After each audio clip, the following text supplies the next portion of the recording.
बिंदु संयुक्तं नित्यं ध्यायन्ति योगिना कामदं मोक्षदं चैव ओंकाराय नमो नमः। अविरल शब्दगणौघ प्रक्षालित सकल भूतल कलंका मुनिविरूपासीतीर्था सरस्वतीर्तनो दुरितं अज्ञानतिमिरां ध्यानां ज्ञानाञ्जनशलाकया चक्षुरुन्मीलितं तस्मै श्री गुरुवे नमः। श्री परम गुरुभ्यो नमः। परंपराचार्य गुरुभ्यो नमः। सकल कलुष विध्वंसकं श्रेयसां परिवर्धकं धर्म संबंधकं भव्य जीव मन प्रतिबोधकारक मिदं शास्त्रं श्री कर्णानुयोग दीपक नामधेयम् अस्य मूलग्रंथकर्तार श्री सर्वज्ञ देवास्तुतग्रंथकर्तार श्री गंधर्देवाः प्रतिगणधर्देवाः तेषां वचोनुसार मासाद्य सकल नेमिचंद्र आचार्येण विरचितम् इदं शास्त्रं श्रोतार सावधानतया शृण्वन्तु। मंगलं भगवान् वीरो मंगलं गौतमो गणि मंगलं कुंद कुंदाद्यो जैन धर्मोस्तु मंगलं सर्वमंगलमांगल्यं सर्वकल्याणकारकं प्रधानं सर्वधर्माणां जैनं जयतु शासनं वंदे विद्यासागरं वंदे सन्मति सागरम्। भक्त्या प्रणम्य वीरं सर्वज्ञं सर्वजतु इंतदक्षं नानुयोगदीपं कुर्वे स्वान्तस्तमो विघातार्थं। पंच परमेष्टि भगवान की, अहिंसा में विश्व धर्म की, सिद्धांत शास्त्र की, आचार्य भगवंत नेमिचंद्र महामुनिराज की, शांत चारित्र चक्रवर्ती प्रथमाचार्य शांति सागर जी महाराज की, संत शिरोमणि आचार्य गुरुवर विद्यासागर जी महाराज की, चारित्र शांतमूर्ति वत्सल रत्नाकर आचार्य गुरुवर सन्मति सागर जी महाराज की, 3 कम 9 करोड़ महामुनिराजों की आज के आनंद की।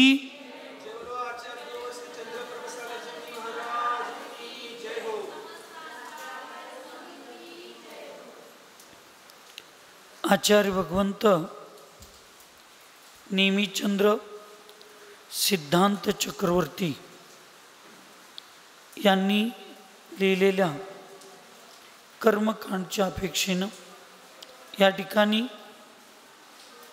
आपण चर्चा करत आहोत कोणत्या गुणस्थानामध्ये कोणते भाव आहेत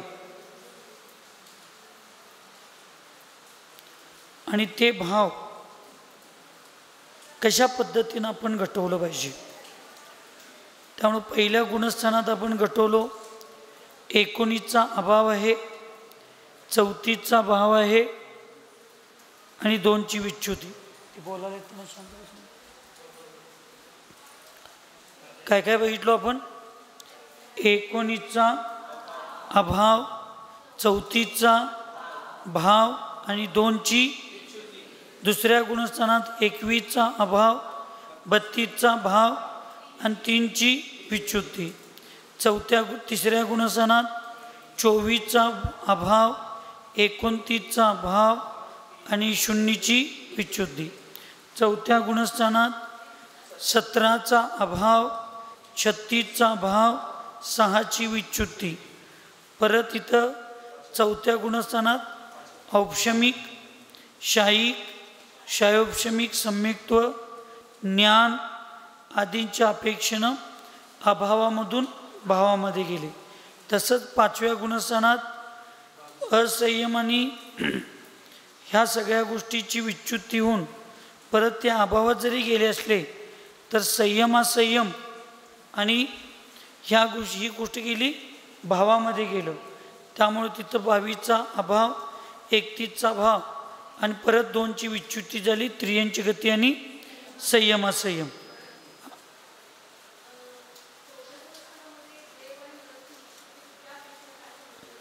नरक गती आणि देवगतीतला जीव चौथ्या गुणस्थानाच्या पुढं असू शकत नाही. हां, चौथ्या गुण मरतात. हां,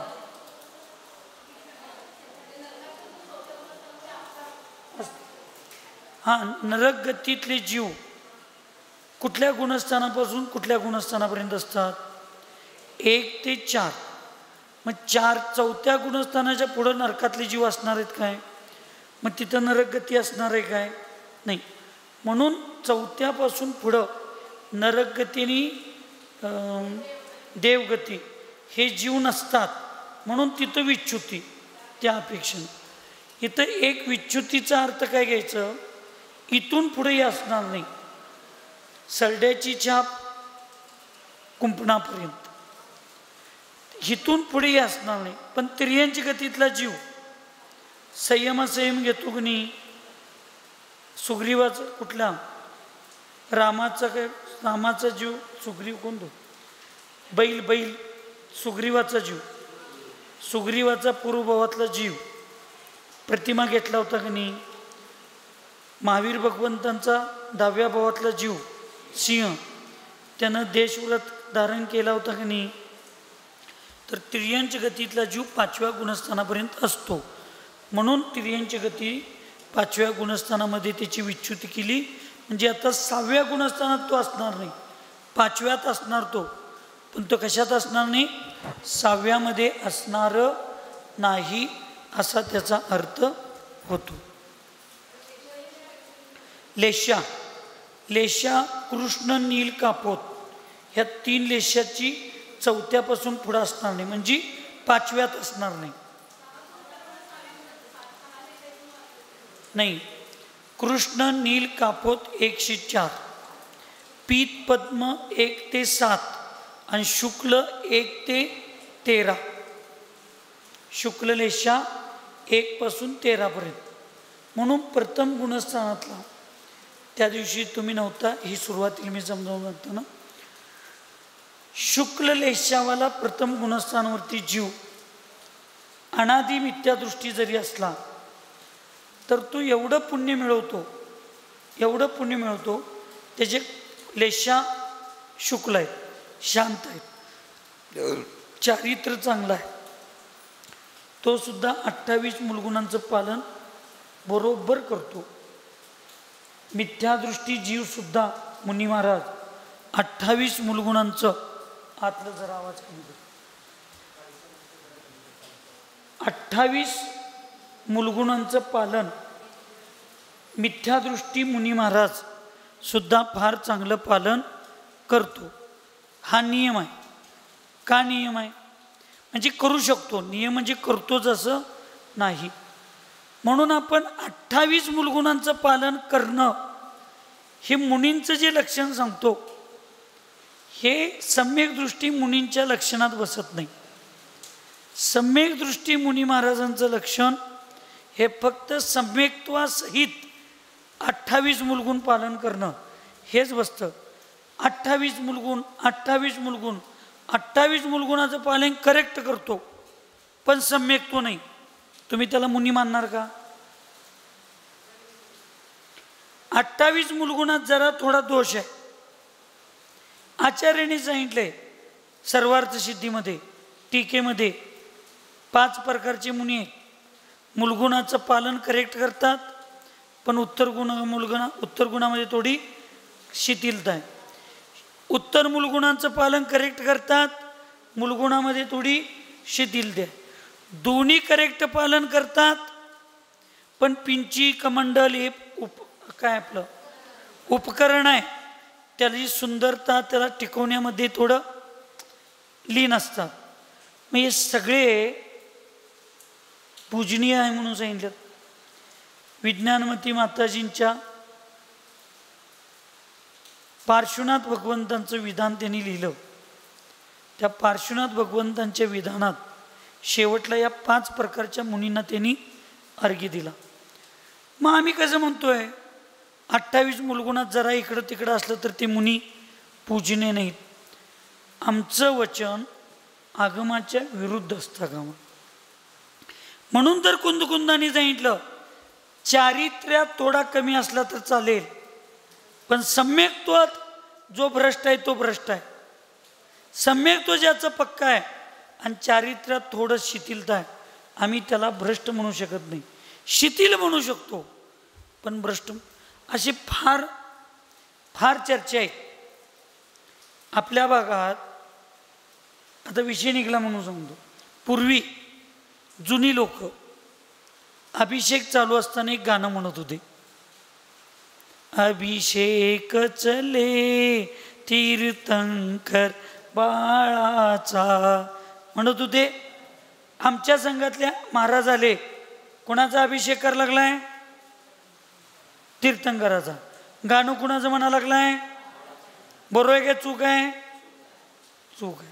आम्हाला 100% मान्य चूक आहे. आता तुम्ही पांडुक शिलेवर अभिषेक करताय, पांडुक शिलेवर अभिषेक कुणाचा होतोय आणि तुम्ही कुणाचा करायला लागलाय? ते कसं बरोबर आहे?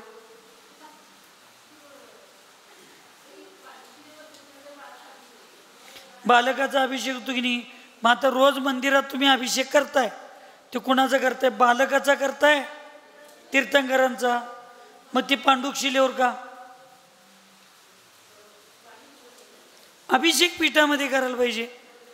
म्हणजे आपण ज्यावेळेला एखाद्याच्या डायरेक्ट समोरच्याची चूक ज्यावेळी आपण काढतो त्यावेळी आपण सुद्धा कुठल्या गोष्टीत चुकू नये.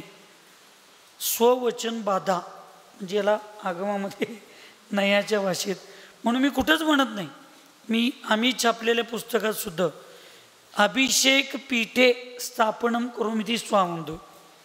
अभिषेक पीठामध्ये स्थापन करायचं ही नियमच आहे. सांगण्याचा उद्देश माझा एवढाच, मला कोण बरोबर कोण चुकी सांगायचं नाही. पण असं जाता जाता आपण एखाद्याला ही चूक तुझी आहे हे सांगत असेल तर तत्संबंधी तर किमान माझ्याकडून कुठली चूक होता कामा नाही.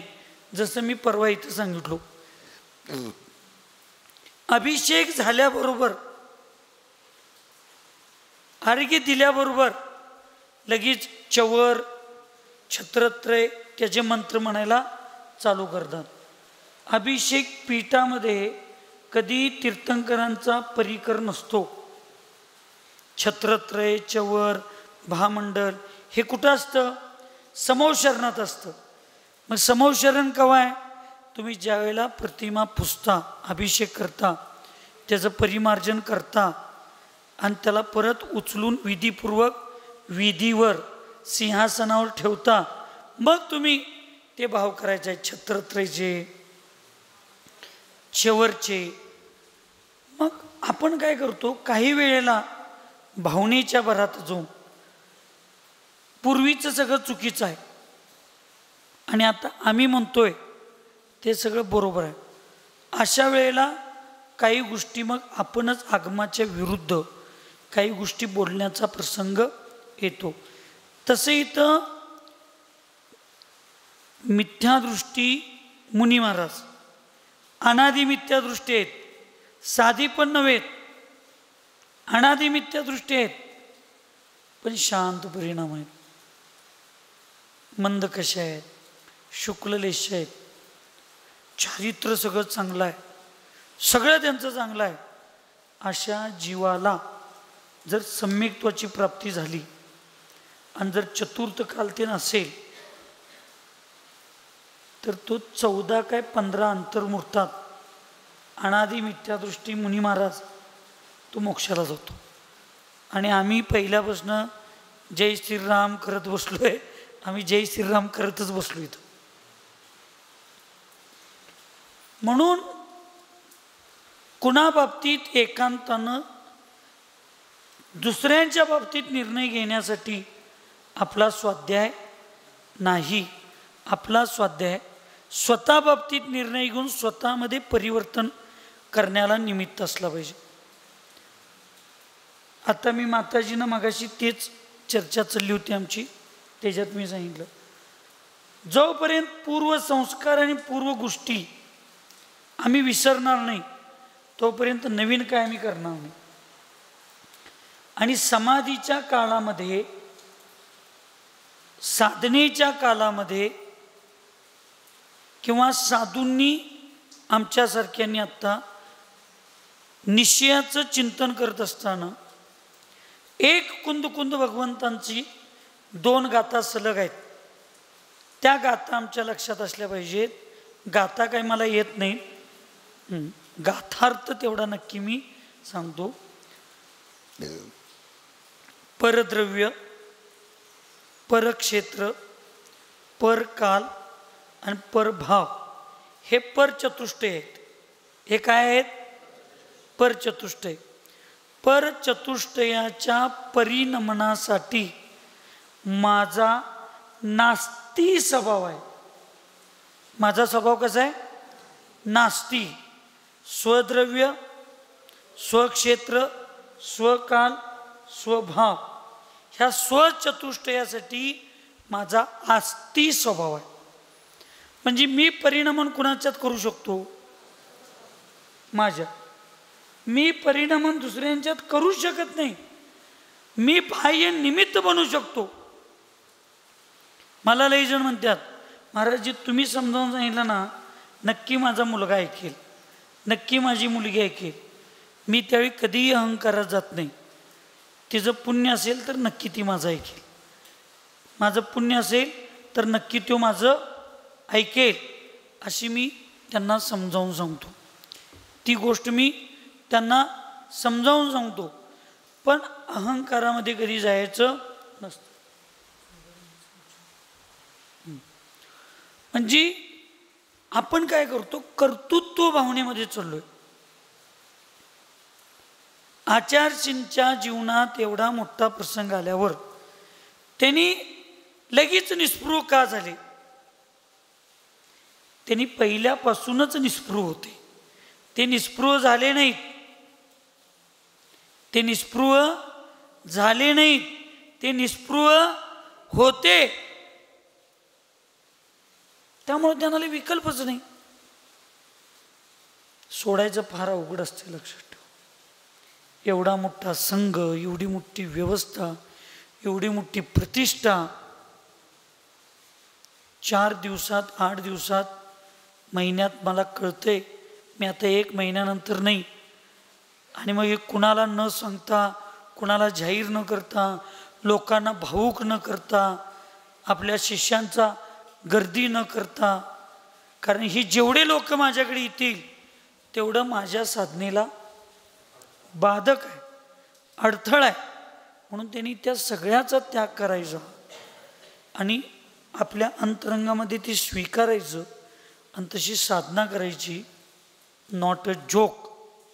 करेक्ट? करेक्ट? हां, ही इंग्लिश मॅडम आहे आमच्या त्या. हां, हे जोक नाही, लक्षात ठेवा.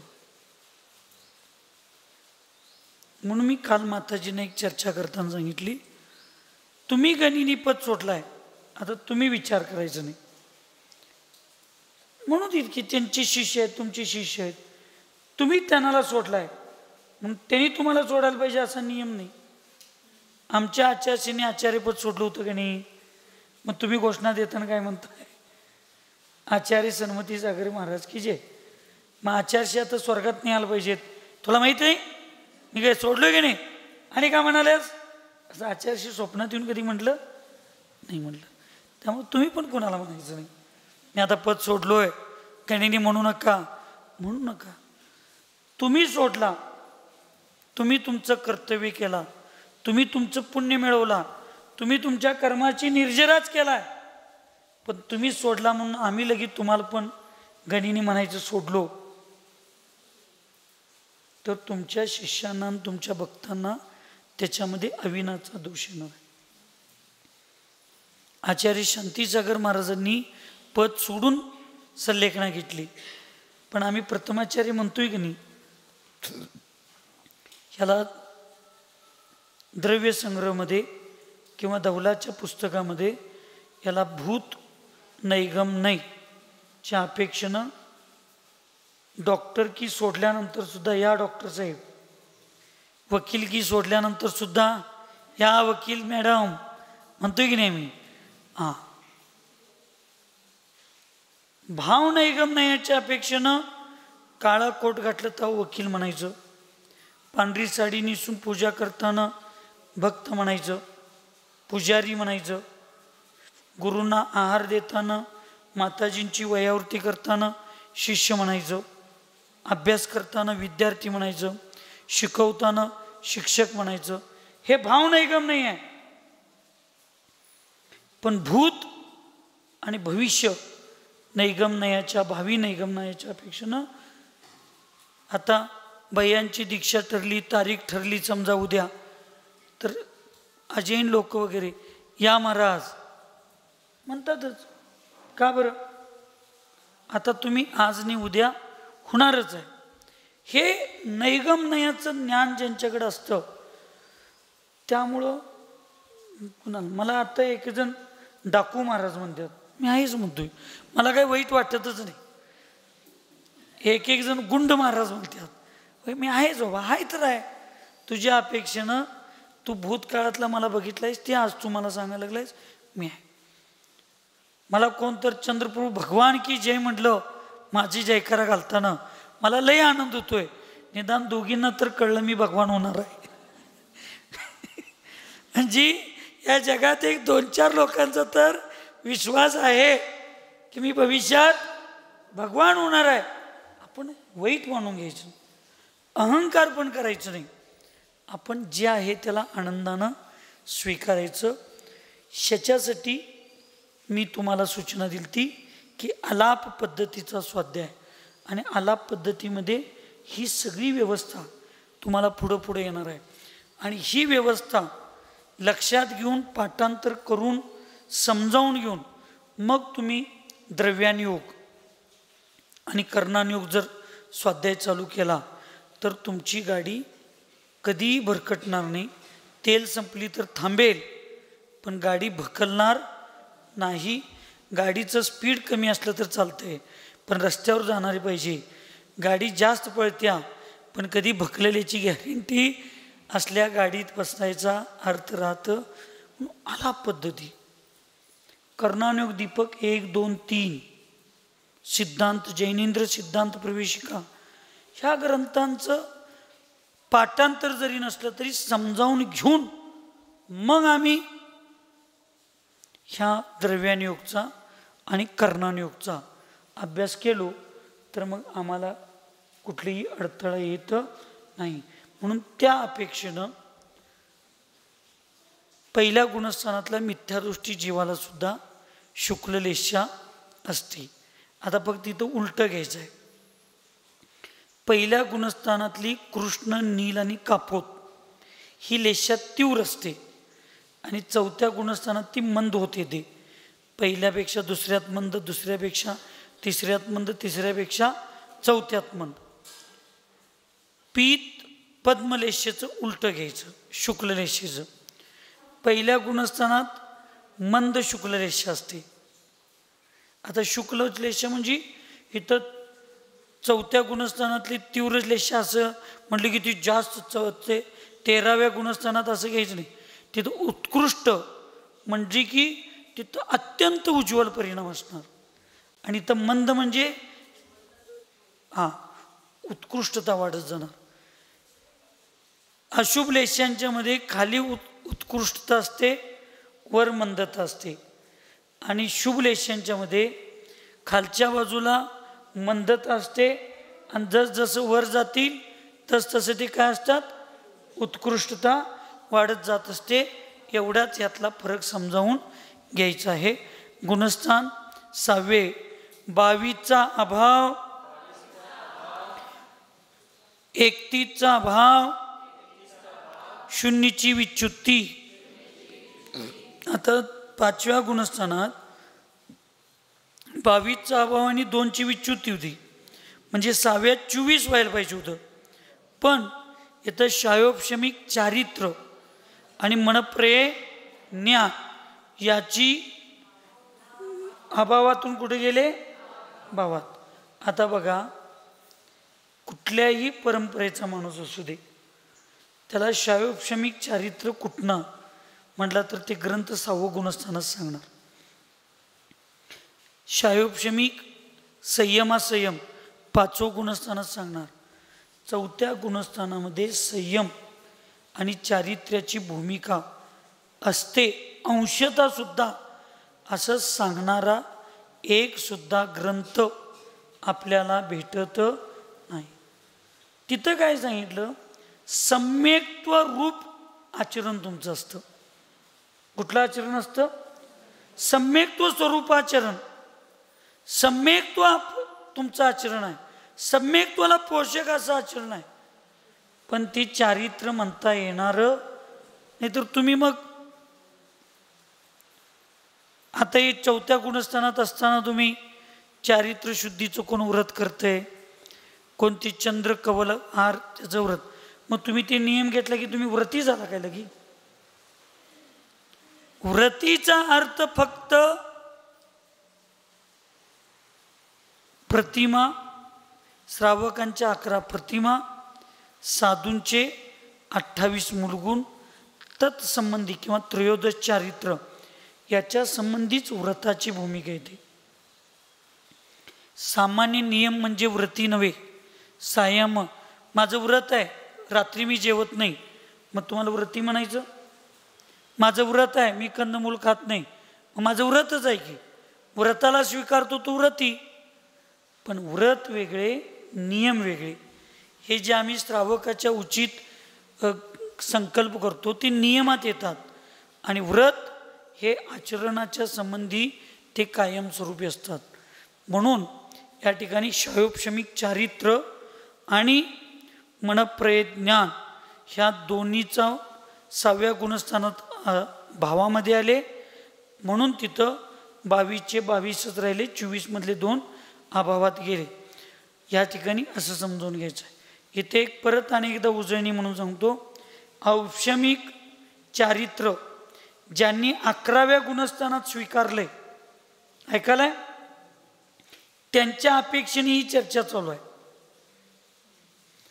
औपशमिक चारित्र ज्यांनी 11व्या गुणस्थानात मांडलंय त्यांच्या अपेक्षेनं शायोपशमिक चारित्र 6 ते 10 आहे. पण ज्या काही आचार्यांनी, थोड्या आचार्यांनी औपशमिक चारित्र 8व्यापासून 11व्यापर्यंत स्वीकारले, त्या आचार्यांच्या अपेक्षेनं शायोपशमिक चारित्र 6व्या आणि 7व्या ह्या 2च गुणस्थानात असणार. हे 2च शायोपशमिक आणि औपशमिक एका वेळेला एका गुणस्थानात दोन्ही असत नाही. हे लक्षात घेऊन आपल्याला जायचं आहे. गुणस्थान 7वं, कितवं? 7वं. 22चा अभाव, 31चा भाव, 3ची विच्छुत्ती.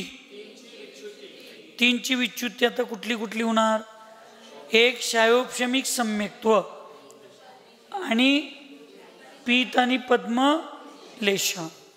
आता इथनं तुम्हाला मी परवा पण मागं समजावून सांगितलोय, गुणस्थानाची चर्चा करताना एक उजळणी जाता जाता म्हणून इथून पुढं 2च सम्यक्त्व असतात, एक तर शाईक नाहीतर एक तर औपशमिक. पण इथून पुढचं जे औपशमिक सम्यक्त्व असतं त्याला द्वितीयोपशम सम्यक्त्व असं म्हणतात. त्याला नुसतं औपशमिक म्हणून चालत नाही. द्वितीयोपशम सम्यक्त्व आणि शाईक सम्यक्त्व. उपशम श्रेणी चढणारा जो जीव असतो तो शाईक सम्यक्त्वासहित पण चढू शकतो आणि द्वितीयोपशम सम्यक्त्व. मग द्वितीयोपशम सम्यक्त्व कोण प्राप्त करणार आहे? जो 7व्या गुणस्थानापर्यंत शायोपशमिक सम्यक्त्ववाला आहे आणि तो जर उपशम श्रेणी चढणार असेल तर तो कुठलं उपशम पाठ करणार? कुठलं सम्यक्त्व करणार? तो शायोपशमिक सम्यक्त्व सहित कुठलीही श्रेणी. शाईक सम्यक्त्वाला दोन्ही श्रेणी चढतो, औपशमिकवाला एकच चढतो, द्वितीयोपशमवाला उपशम श्रेणी. त्यामुळं फक्त उपशम श्रेणी उपशम श्रेणी चढणारा नियमानं खाली तर येतो, नाहीतर आयुकर्माच्या नाशामध्ये मरण पावतो. पण शपक श्रेणीवाला नियमानं क्षय करत वरच जातो, तो परत येत नाही. म्हणताना तुम्हाला शपक राज म्हणलंय. शपक तुम्ही क्षय करत पुढंच जाणार आहे. आता उगाच मागं कधी वळून बघायची नाही. मोना आल्या काय बघायचंच नाही आपल्याला. आता मोना बघायची नाही, आता मुक्ती बघायची आपल्याला. ती पुढं आहे, मोना माग आहे. माग बघितला, भूत की तरफ देखोगे तो भूत लगेगा. जे मोना का की भूत आहे तसं मला म्हणाय नाही. इथं भूत म्हणजे भूत का, इथं काय भूतकाळाकडे जर आम्ही लई लक्ष द्यायला लागलो ना तर आमचं अस्थिरता वाढत जाते. काही विसरलेल्या गोष्टी परत जागा होऊ शकतात आणि त्या जागा झालेल्या गोष्टी आम्हाला कधी बिघडवतील याची गॅरंटी नाही. म्हणून पांडवांच्याकडं मागले केलेले सगळे अन्याय ते विसरून पुढं चर्चेला बसली की न्यायाच्याच भूमिकात बसत होते. भीमाला विष घालून मारायचा प्रयत्न केला तरी पण दुर्योधनाला माफ. चला पुढं जाऊया. उकंड उकरत बसून चालणार नाही, पुढे जायला पाहिजे. आम्हाला लाक्षागरामध्ये घालून मारला, प्रयत्न केला तरी पण असू द्या, तर मागलं काढून काय उपयोग आहे, पुढं चला.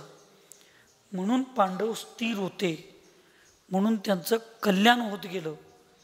मागल्या गोष्टी जर फार आठवत बसलं तर मग पापाला निमित्त होऊ शकते.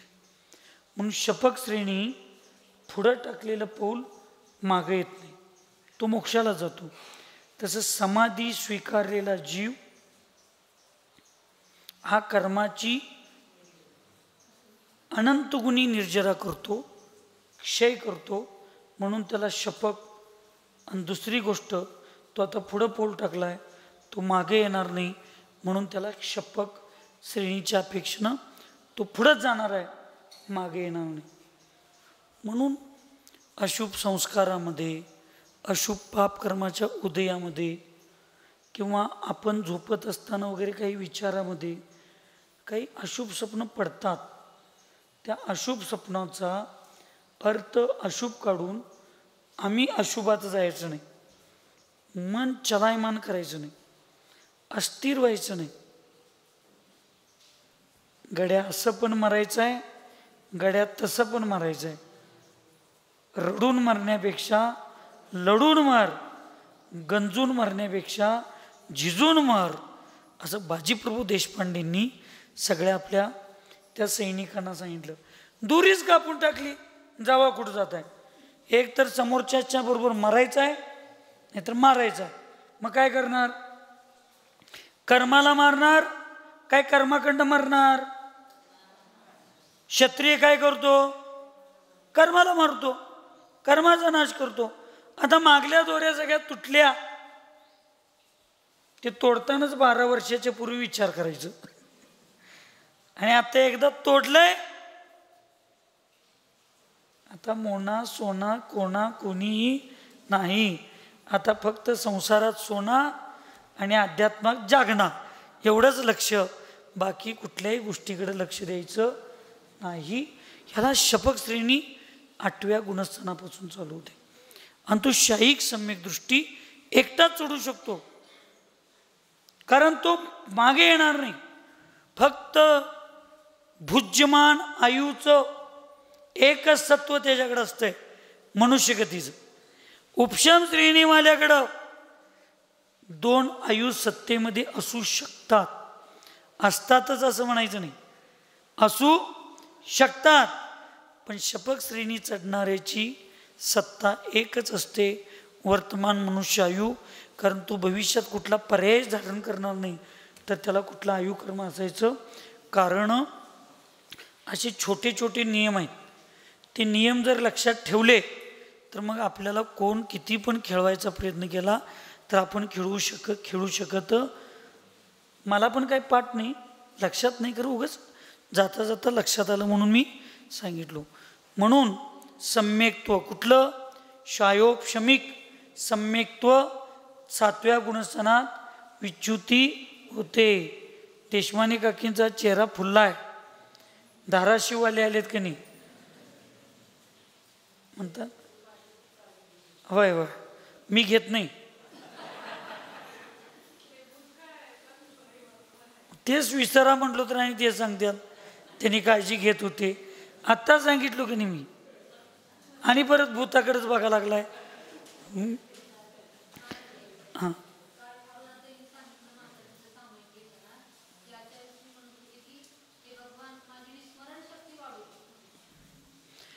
आचार्यशींचे एक वाक्य आहे, मोक्ष मार्ग में विस्मरण बहुत अच्छा होता है. विसरायची ज्याला भूमिका असते त्याची समाधी चांगली होते. पण काय विसरायचं हे महत्वाचं आहे.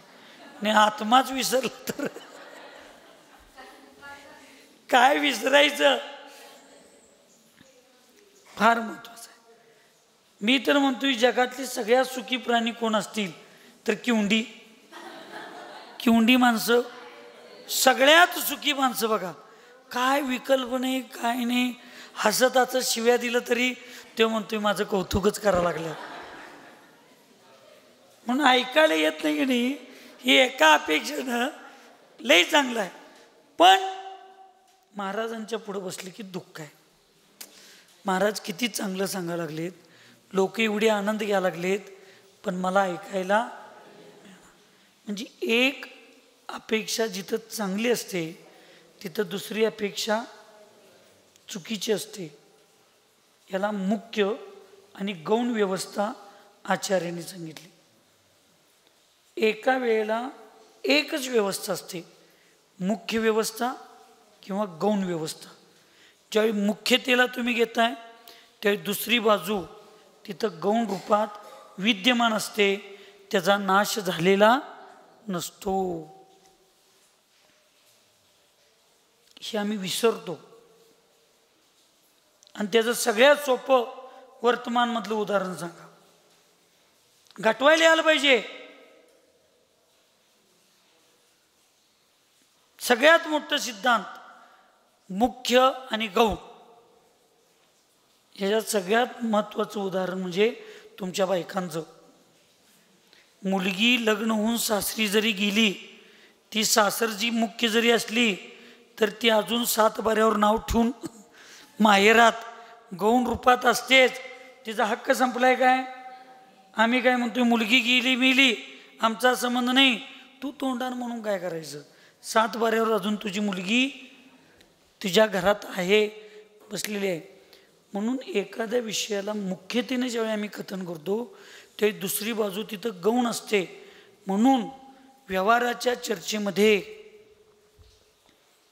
निश्चय गौण असतो, निश्चयाच्या चर्चेमध्ये व्यवहार गौण असतो. याचा अर्थ तो संपलेला नसतो. एकच कुंद कुंद भगवान अष्टपौडमध्ये सगळं हे करायला पाहिजे, ते करायला पाहिजे, ते करायला पाहिजे, सगळं करा म्हणतात. आणि तेच कुंद कुंद भगवान समयसारमध्ये तुझा परमाणू इतका संबंध. मग कुठले कुंद कुंद खरे? दोन्ही म्हणजे एकटेच आहेत.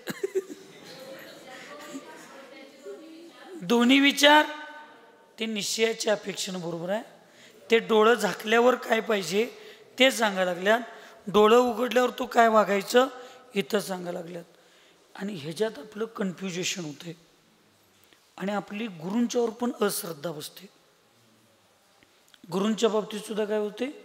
अश्रद्धा. काय तिथं गेल्यावर तिथं सांगताय, तिथं गेल्यावर असं नाही. तुमची भूमिका आता काय? भूमिकेनुसार कथन असलं पाहिजे. माझ्या समोर 4थ्या गुणस्थानातली लोक आहेत तर त्यांच्यासाठी माझं सांगणारं भूमिका माझी काय पाहिजे. मिथ्या दृष्टीची लोक सगळी बसलेत तर त्यांना शिकवताना माझी भूमिका काय असली पाहिजे. पंचम गुणस्थानावरती लोक आहेत त्यांना शास्त्र शिकवताना माझी भूमिका काय पाहिजे. समोरच्या व्यक्तींच्या अपेक्षा. आज अत्यंत 24 तास व्यसनात आणि मांसामध्ये लीन आहे. अशा माणसाला कांदा लसूण खायचं नसते, पाप असते. रात्री जेवायचं नसते, पाप असते. ते म्हणते तुझं तू करलेस कर. त्यावेळी तुला काय जेवायचं जेव, खरं शाकाहारी जेव. तुला आम्ही म्हणणार नाही हॉटेलला जाऊ नको, जा, खरं शाकाहारी खा. मग तो म्हणणार बरोबर आहे. एकदम टोकाच्या भूमिकेमध्ये ती समोरच्याची योग्यता बघून आपण स्वाध्याय किंवा त्याला उपदेश द्यायचा असतो. म्हणून तो उपदेश यशस्वी झाला. जगातली सगळ्यात छोटी सभा, एक सिंह आणि सांगणारे 2 मुनी महाराज, तरी ते तीर्थंकर झाले. आता 100 महाराज चारी बाजूनं सांगतात तरी पण त्याच्यावर काय फरक पडत. वीतरागी घर में बैरागी. आम्हाला काय राग येत नाही, चीड येत नाही, द्वेष येत नाही, आमच्यावर काय फरक पडत नाही. स्वतःला काय कळत नाही आणि दुसऱ्याचं काय, हे 2 गुण आमच्यात एक्स्ट्रा आहेत. काय करणार. असू दे, कधी ना कधी तर ते गुण किती दोषाचे आहेत हे कळल्यावर मग तुम्हाला कधी ना कधी तर तो उपदेश उपयोगाला पडेल. पीत आणि पद्म. हां बोला. बुद्धिमान म्हणजे आत्ता जे आपण भोगा लागलोय, आत्ता तुम्ही कुठली आयु भोगा लागलाय, मनुष्य आयु, त्याला बुद्धिमान म्हणायचं. आणि हे करत असताना भविष्यासाठी पुढल्या पर्यायात तुम्ही कुठं जाणार आहे त्याची जी आयु बांधलेली असते त्याला बद्यमान आयु म्हणायचं. त्याला काय म्हणायचं, बद्यमान. आणि बुद्धिमान म्हणजे वर्तमानमधली आयु, आणि बद्यमान म्हणजे उद्या तुम्ही पुढल्या भावात कुठं जाणार आहे ती बांधून घेतला असली तर त्या आयुला काय म्हणायचं, बद्यमान आयु असं म्हणायचं. गुणस्थान 8वे. 25चा अभाव, 28चा भाव, 0ची विच्युती, 9वे गुणस्थान, 25चा अभाव, 28चा भाव, 6ची विच्युती, 3 कषाय, मान माया आणि लोभ ना, नाही, क्रोध मान माया, आणि 3 लिंग म्हणा की वेद. इथे लिवल्यात लिंग बघा. हां चुकले की नाही.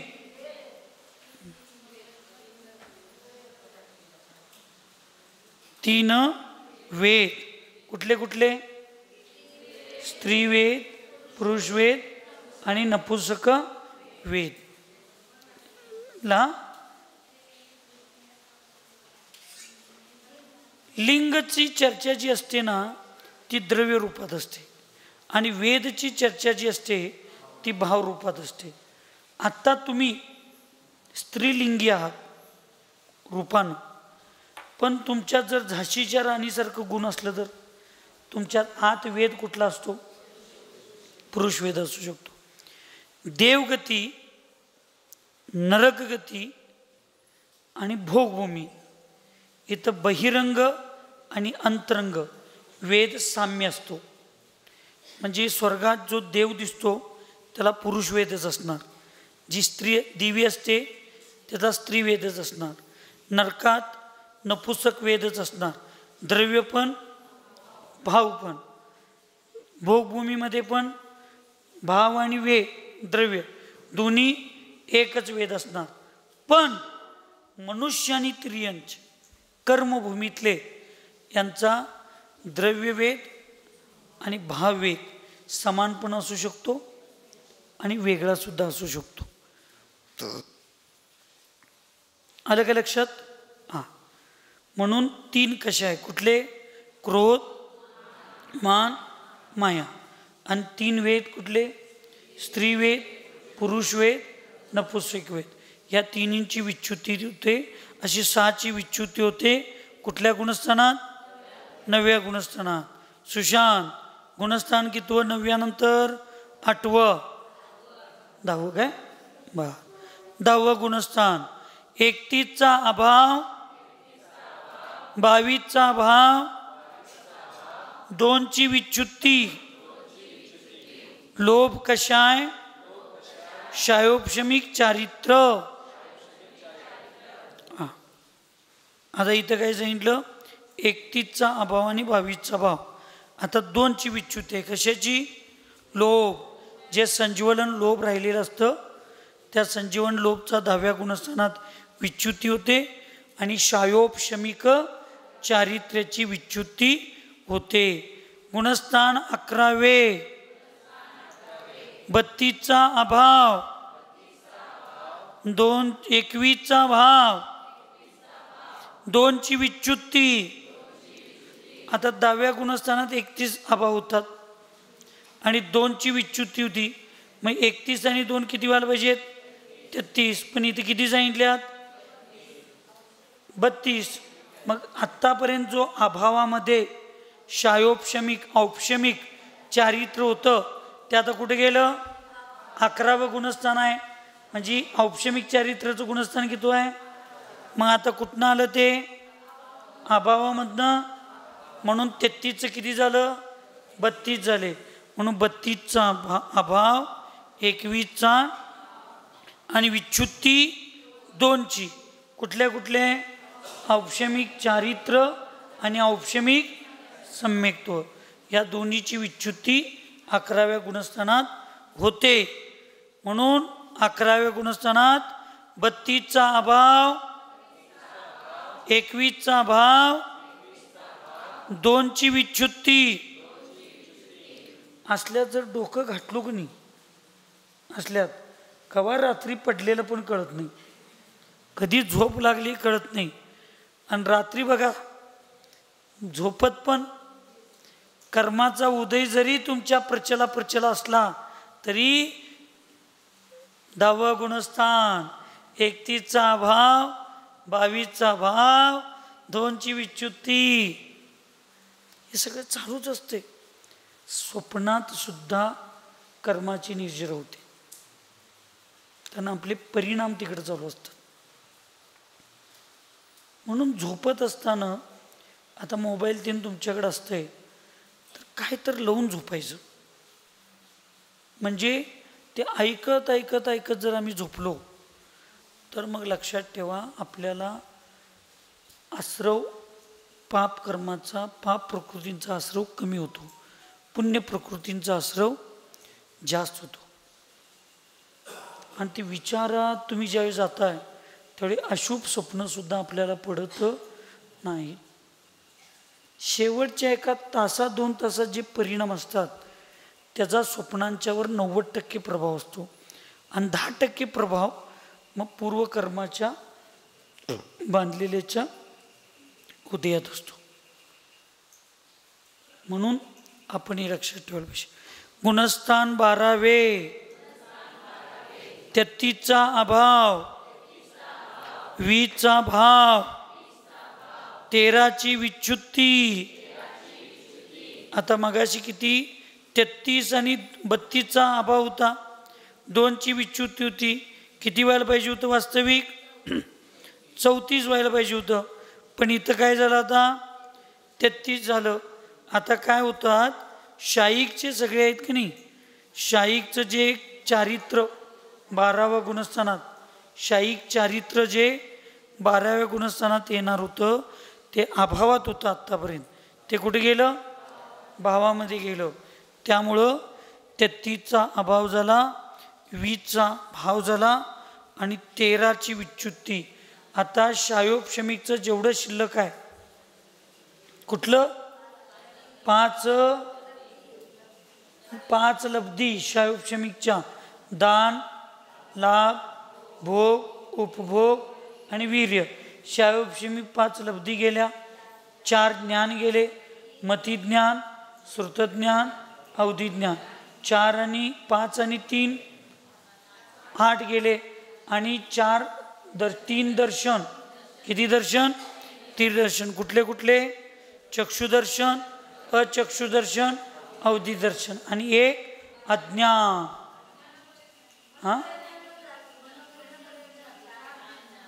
4 ज्ञान 5 लब्धी, 4 आणि 5 9 आणि 3 दर्शन. किती झाले? 12 आणि 1 अज्ञा, असं 13ची विच्युती इथं होते. कारण इथं क्षयोग क्षमिक सगळं संपलं. आता साहिक भाव 13वे गुणस्थान, 39चा अभाव, 14चा भाव, 1ची विच्युती कुठली? शुक्ल लेशा. आता इथं मगाशी 33चा अभाव होता, 13ची विच्युती होती. 33 आणि 13 किती होतात? 46 पाहिजे होतं, पण इथं किती दिलेत आता? 39. मग पूर्वीचे शाहीक दर्शन पहिला आलेलं आहे, शाहीक चारित्र आलेलं आहे. मग आता 6 येणार, एकदम 7. 9 पैकी किती येणार? 2 पहिले झालेत, शाहीक दर्शन, शाहीक सम्यक्त्व आणि शाहीक चारित्र. 12वेत आले की हे 2 आलेत 9 पैकी. मग आता किती राहिले? 7 राहिले. 7 किती राहिले? 7. काय काय राहिलं? दान, लाभ, भोग, उपभोग, वीर्य. 5 शाहीक लब्धी, 1 दर्शन आणि 1 ज्ञान, शाहीक ज्ञान. अशा 7 प्रकृती आल्यामुळं इथं 39चा अभाव, 14चा भाव आणि 1ची विच्युती कुठली? शुक्ल लेशा. गुणस्थान 14वे, 40चा अभाव, 13चा भाव, 3ची विच्युती, मनुष्यगती, असिद्धत्व आणि भव्यत्व. आणि 14व गुणस्थानातीत अवस्था कोणती? सिद्ध. मग तिथं कितीचा अभाव असणार? 43चा अभाव आणि 10चा भाव. कुठले 10 भाव असणार? शायोपशमिक 5 लब्धी, शाहीक 5 लब्धी, दर्शन, ज्ञान, चारित्र, सम्यक्त्व, हे 9. आणि पारिणामिक मधले 1 जीवत्व, असं 10 भाव कुणाचे असतात? सिद्ध भगवंतांचे असतात. असं भावाचं आपण कोष्टक सगळीजण लक्षात ठेवा. आता 8 नंबर पान काढा, कर्णानुयोग दीपक. दर्शन मोनीय कर्म की अपेक्षा म्हणा. प्रथम गुणस्थान में औदयिक भाव, द्वितीय गुणस्थान में पारिणामिक भाव, तृतीय गुणस्थान में शायोपशमिक भाव और चतुर्थ गुणस्थान में औपशमिक, शाहीक और शायोपशमिक तीनों ही भाव पाए जाते हैं. दर्शन मोनीय कर्म की अपेक्षा देश विरत, प्रमत्त विरत, अप्रमत्त विरत, इन तीनों गुणस्थानों में औपशमिक, शाहीक और शायोपशमिक भाव पाए जाते हैं. चारित्र मोनी कर्म की अपेक्षा इन तीनों गुणस्थानों में मात्र शायोपशमिक भाव पाया जाता है. दर्शन मोनीच्या अपेक्षेनं 3 असणार. इथं शायोपशमिक सम्यक्त्व पण असणार, शाहीक सम्यक्त्व पण असणार आणि औपशमिक सम्यक. पण चारित्र्याच्या अपेक्षेनं फक्त 1च असतं. कोणतं? शायोपशमिक चारित्र. कारण मगाशी त्याचं गुणस्थान 10व्यापर्यंत तुम्ही बघितलेलं आहात. दर्शन मोनीय कर्म की अपेक्षा उपशम श्रेणी वाले 8वें 9वें 10वें और 11वें गुणस्थानों में औपशमिक और शायिक भाव पाया जाता है. कारण दर्शन मुनी म्हणजे सम्यक्त्व, त्या अपेक्षेनं 8व्याच्या वर फक्त 2च सम्यक्त्व असतात, उपशम आणि शायिक. मगाशी आपण सगळं बघितलोय. आणि चारित्र्याच्या अपेक्षेनं चारित्र मोनीय कर्म की अपेक्षा इन चारों गुणस्थानों में औपशमिक भाव ही पाए जाते हैं. कुठल्या अपेक्षेनं?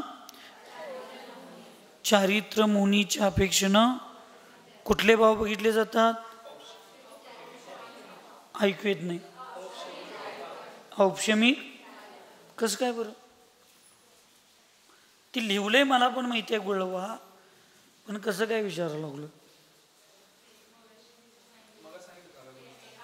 दुसरी अपेक्षा इथं आपण मगाच जर वाचलोय ती अपेक्षा इथं लावायची नाही.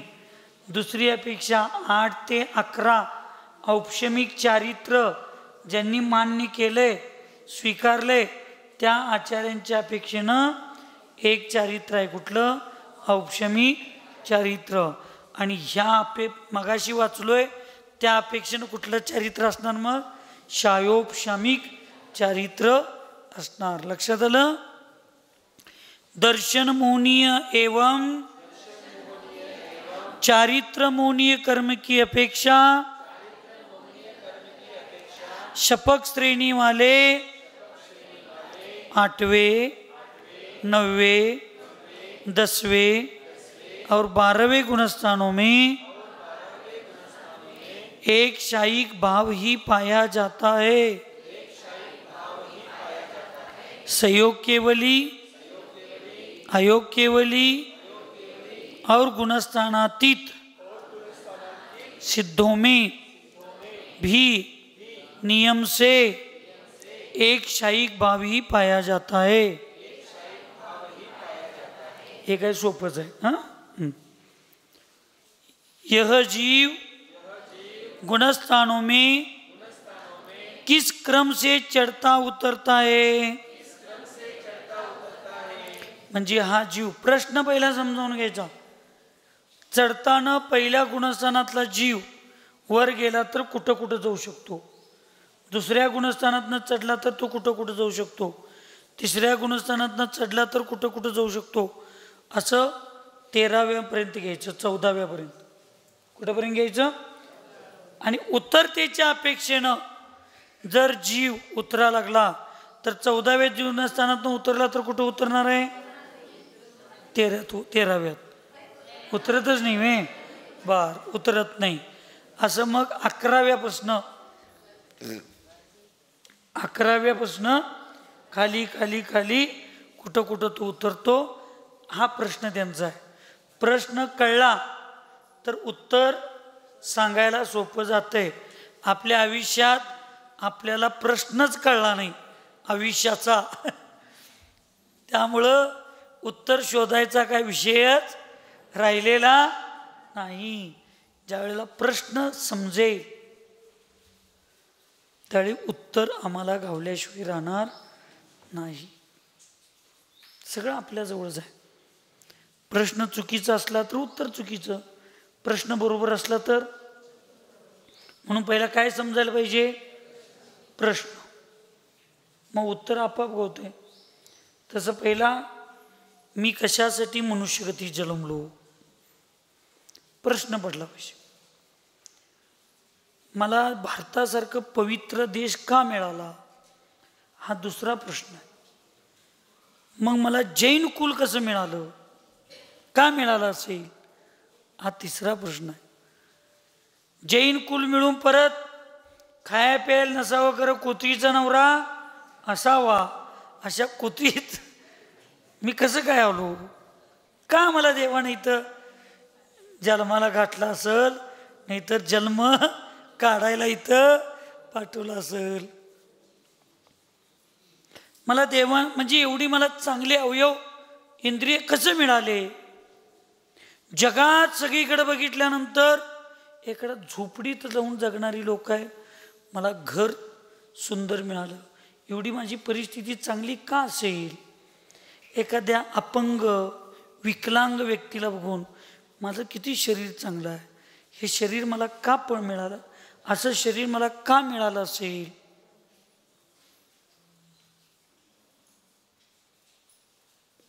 एक एक लोकांना गुरु बघायला मिळणार, आम्हाला ऐकायला, बघायला, अनुभवायला सगळे मिळालेत, हे कुठलं पुण्य असेल?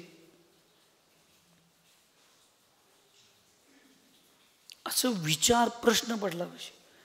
प्रश्न बरोबर पडला की उत्तर बरोबर मिळतंय. मला स्वप्न असं अशुभ का पडलं, मग मी माझं काय चुकणार आहे का? नाही. माझ्या पाप कर्माचा उदय आहे काय? नाही. पुण्यकर्माचा उदय आहे तुमच्या, म्हणून तुम्हाला समाधीचे भाव झाले. तुमच्या पुण्यकर्माचा उदय आहे म्हणून तुम्ही समाधी दृढ आहात. तुमच्या पुण्यकर्माचा उदय आहे, तुम्हाला चतुर्विध संघ मिळाला. तुमच्या पुण्यकर्माचा उदय आहे, तुम्हाला पाहिजे तसला संघ मिळाला. हे पण लई महत्वाचं असतं. म्हणजे मी चांगला आहे असं म्हणाय नाही, पण तुमच्या नजरेत मी चांगला आहे म्हणून सांगा. मी कसं आहे ते माझं मलाच माहिती आहे. आई जाणे बाप, मन जाणे पाप. मी चांगला आहे का चुकीचं आहे माझ्या अंतरंगात माहिती. पण तुम्हाला पाहिजे तसं संघ मिळाला, तुम्हाला पाहिजे तसं गाव मिळालं. गावाला पाहिजे तसं महाराज मिळालेत की नाही माहीत नाही, पण कसं काय आमच्या मनातलं ओळखला? असंच म्हटलं ना मग? नाही काय म्हटलं मग? काय बाई वाटणीला आलाय नाही. तुम्हाला वयावृत्ती करायला सूचनेचं पालन जबरदस्तीनं का विना करणारी पांढरी साडी नेसून सवळ्यात येऊन, अहो ते पण आज मिळत नाही. जबरदस्तीनं पण करणारे मिळत, पण इथं मनानं करतात. मनानं करताय ना. हे सगळं एवढं सगळं मिळालंय तुम्हाला. पुण्य आहे म्हणून मिळाले काय पाप आहे म्हणून? मग एखादा कुठं तर विचार चुकीचा आला तर लगी माझ्या पाप कर्माचा उदय का आम्ही समजायचं? बी पॉझिटिव्ह. आयुष्यामध्ये कायम सकारात्मक विचार करायचा. आणि कोणच नाही मिळालं तर तरी पण चांगला विचार करायचं, मी किती पुण्यवान आहे. शास्त्रात लिहिलंय एकट्याला समाधी करावी.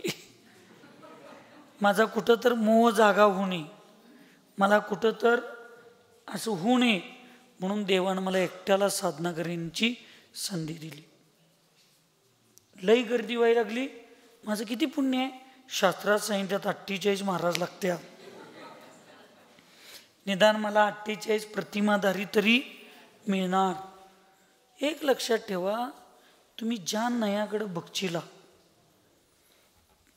जैन धर्म कुठल्या पण नयाकडे जावा, तुम्हाला पॉझिटिव्ह विचारच देणार. फक्त आमची तिकडं दृष्टी असली पाहिजे. माझा स्वभावच माताजी शेणासारखा आहे, शेणासारखा. खाली पडलं तरी उठताना माती घेऊन उठायचं, मोकळं यायचं. कुठं पण जावा, मी रस्त्यानं जाताना सुद्धा वाचत जातो आणि पोराशनी सांगतो ती फोटो मारून घे, ती लिहून घे. भले ती मागणं वाचत नाही मी, त्याच्यात तर मोबाईलमध्ये राहतही घे. तो कधी तर त्याला तरी एकदा वाचायला मिळेल का नाही. माणसाचं लक्ष आणि निर्णय घेताना अत्यंत आपण शांत आणि चतुर्बुद्धीने घेतलं पाहिजे.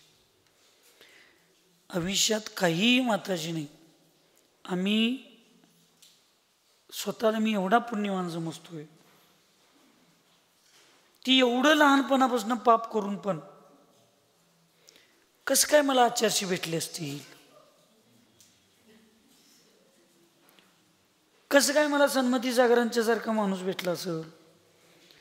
ह्या सगळ्यांच्या पायात मी जाण्यासाठी कसं काय मला विधेयमती माताजी सारखी मला बहीण भेटली असेल, आई भेटली असेल.